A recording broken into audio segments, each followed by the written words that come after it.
Good day, everybody. Thanks for joining us. I'm John Russell, owner of the Business Source LLC and author of Be a Stand-Up Leader, the ABCs of Doing the Job Right. I'm here today with my partner, Jared Whitman from Whitman Media, ace videographer.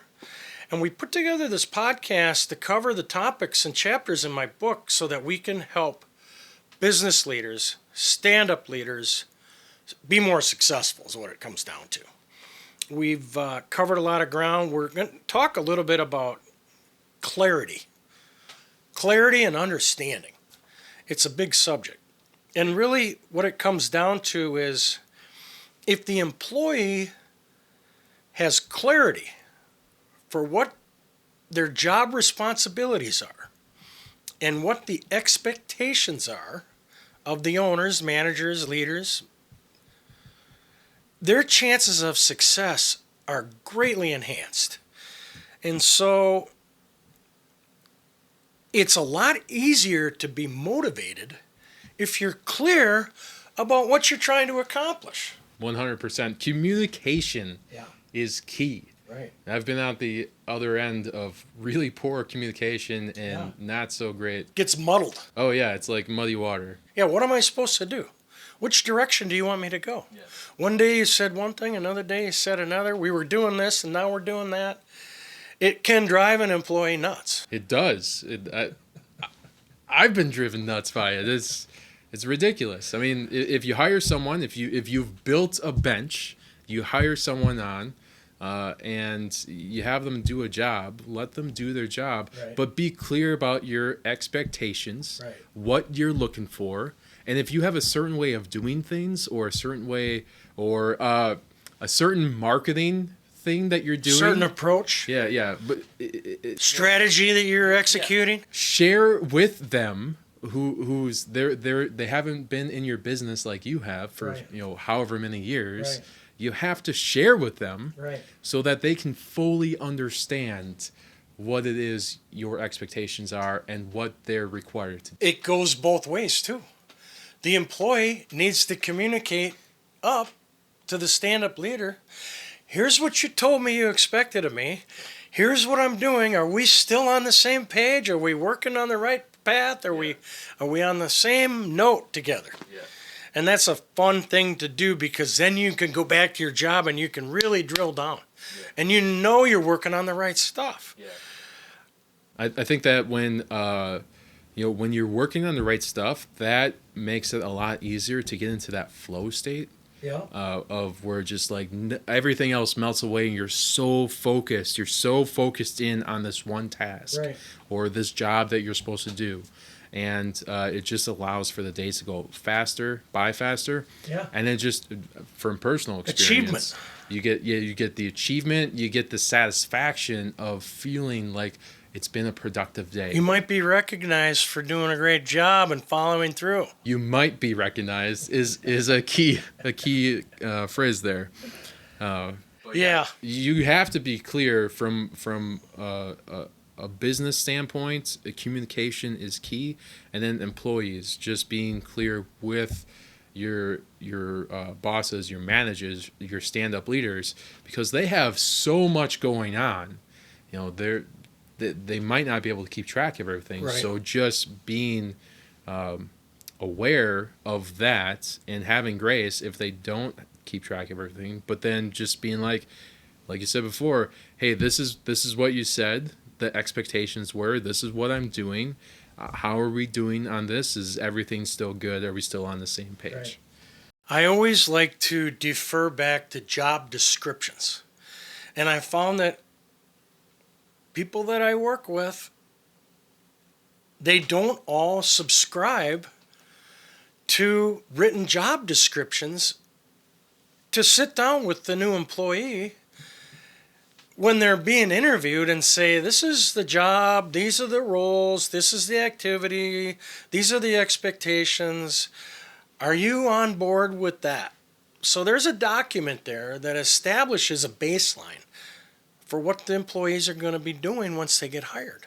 Why do you think that is, where they're not going to put things in writing of what the expectations of the job are So they're just doing it off the cuff, off the head. They don't want to take the time.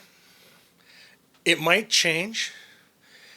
It might lead to an employee or a prospect saying, I don't like that. I don't want to participate in that. That's not my understanding. I read the job description. It doesn't fit me. And it's a level of accountability. Yep. And so it's an accountability for the stand-up leader. It's accountability for the employee. But I use job descriptions frequently.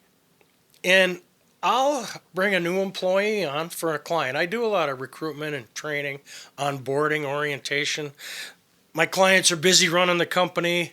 I screen the resumes. I do the initial interviews. I get them all up to speed, and I weed out the chaff, the people that aren't going to be a good fit.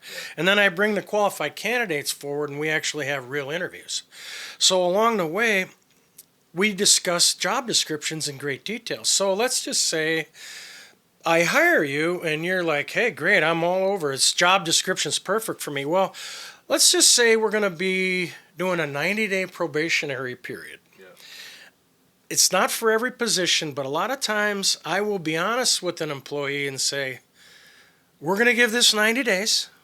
You're hired, but we're going to review your employment in 90 days to make sure that you're a good fit, to make sure that you're happy. It's not even so much about the business owner or the stand-up leader. It's to make sure that the employee is in the right place. A lot of times people are good people. They're just in the wrong job. Yeah. So we'll pull the job description out after 90 days and we'll go right through it. Here's what we talked about. Here's what you've been doing, right on down the list. Boy, you're really hitting it great. You're right on the money with the job description. We threw some other responsibilities at you and you picked up on those. I just want to tell you how impressed I am. You're past your 90 days. Let's get back to work. Let's set a new set of goals and criteria for the next 90 days or 6 months or whatever. But using that job description to make sure that the employee's on the same page as the business owner, manager, stand-up leader, whatever, really sets the tone for a successful career. Yeah. Gosh, that sitting down with the employees and saying all these things, that I think every leader needs to do that. It's something that they don't do. How do you feel about having like a spreadsheet of job tasks and having the employee rate themselves on a job task? That's a good idea. And then going through that with them, either on a yearly review or every 90 days or 6 months or a couple times a year. So that way, not only are they clear on what their tasks are, but also clear on where they land or where they're at in those tasks. Are they an intermediate? Are they advanced? Are they a beginner? And maybe offset those metrics to what their raise is going to be. And that gives them a clear goal on how they can improve their job and how they can improve being an asset to the company. And that's a tremendous idea. And it made me think of another idea very, very similar, which is this is more for existing employees, not so much for somebody who's a new hire. Yeah. It's really interesting. If you go to an employee who's been with your company for a while and say, why don't you write down what you think your job description is right now? Okay. It may be different from when you were hired. Yeah. Probably is, because everybody evolves, things change. So then the owner, manager, stand-up leader, their responsibility is to write down what they think their job description is for you. So you get the employee's perspective on here's what I think my job is, and then you get the manager's overview written, their job description, what they think you should be doing, and let's compare notes. Are we on the same page? No. The manager has a different idea. The employees have a different idea. Things have changed over time. What a great conversation to have when you can sit down and say, hey, Jared, thanks for putting together an updated job description. It's not because I'm going to fire you and I'm going to use that to hire the next person. Right. I need to know what you are clear about, clarity, and let's compare it to what I think you should be doing, and let's come up with a new job description that's in alignment between what you're doing and what I think you should be doing. Yeah.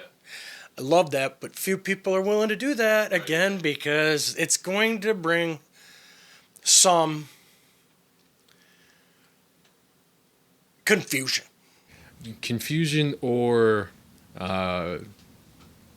it goes back to leaders working in their business instead of on your business. This is a task that is working on your business. Not only, like, if we look at this from a service, like a home service company, like a service technician standpoint, Right.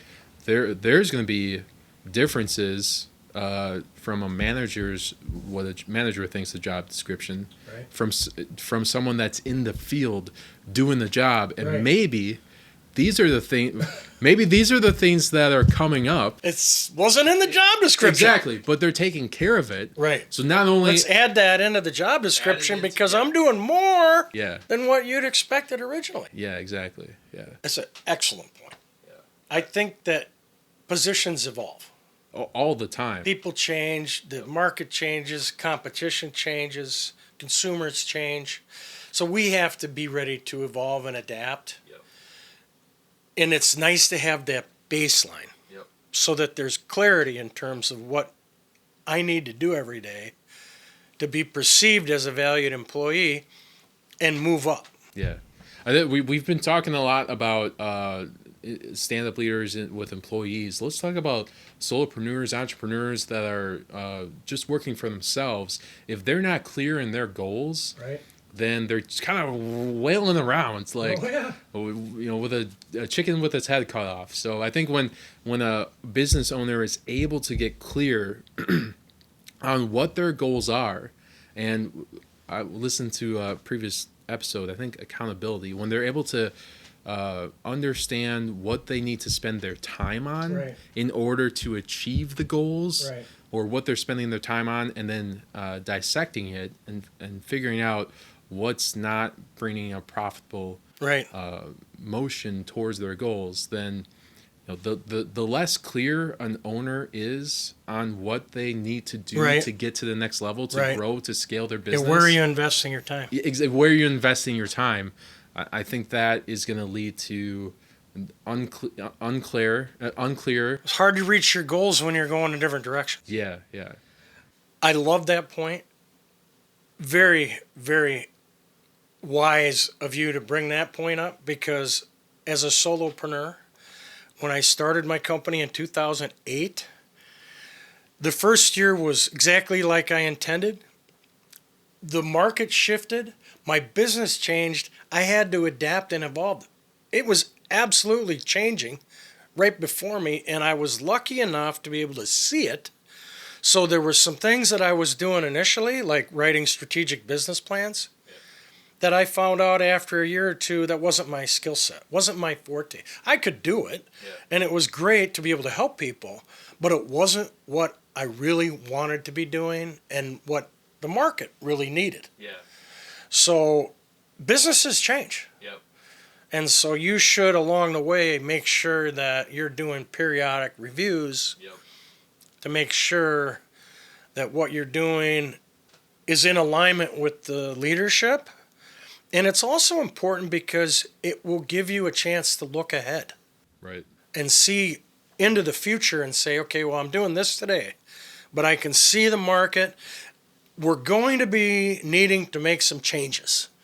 And in order for us to stay competitive and to stay out in front, we need to adjust my job description a little bit so that I can be working on these other things that are going to keep your business on top. right. I think, like, piggybacking off of that is if this task is a key component to your business, but you're not great at it, Right. hire someone to take care of that for you. You want to hire out your weaknesses so that you can lean into your strength and optimize your genius. Right. And that's how you're going to really have a feeling of being fulfilled Right. and love what you do, You're not going to experience burnout. You're going to be a lot more clear about what your objectives are, what your business's objectives are, how you can help your clients or the client base, how you can help the market. Right. There's all these positive attributes when you get focused and clear about what you're good at, what Right. you like to do, Right. what you don't like to do, and what's essential in your business. And if it's not essential, you don't like to do it, Outsource it. yeah, get rid of it or To an outsource expert. it. Yeah, exactly. I've always felt like you can either hire somebody who is only so much experience to do a job, or you can bring in somebody who knows that job, who's been doing it a long time, save yourself a lot of pain and a lot of money. But getting the job done more quickly with somebody who maybe doesn't work for you full time, but knows better than anybody else how to accomplish that objective. Do you know what the key component of that relationship is? No. Communication. You know what you get from communication? Clarity. Clarity. Hey, that really sums it up. So when it comes to clarity, job descriptions are a good place to start, but don't let up there. Right. Have it be an ongoing conversation with your employees to make sure that they're doing what you expect and you're doing what they expect. Yep. So that's another chapter on clarity. Thanks for joining us. I'm John Russell with The Business Source. This is Jared Whitman with Whitman Media.